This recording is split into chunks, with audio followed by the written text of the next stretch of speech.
After the prayer, a group, I'd say, of about maybe 2,000 men marched down a mile or so and gathered opposite the Officers' Club of the Presidential Guard.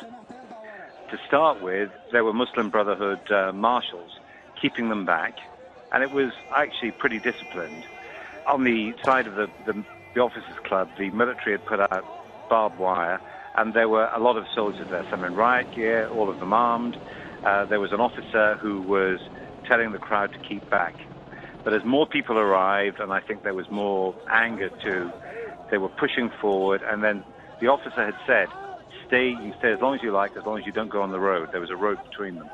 And so then what happened was that they just spilled onto the road, and immediately some of the soldiers were firing in the air with weapons, live rounds into the air.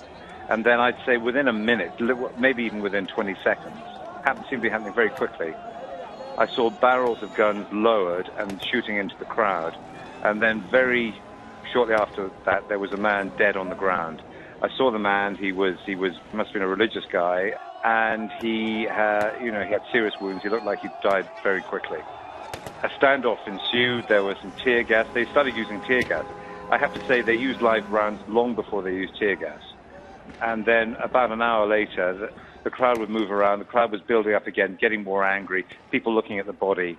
And about that time, I was with my crew moving across a road to get away from some tear gas and to get another angle on what was happening, when I got hit by a few shotgun pellets that had been fired by the army. I was hit in the leg and in my, just above my left ear. So I've got a couple of superficial cuts.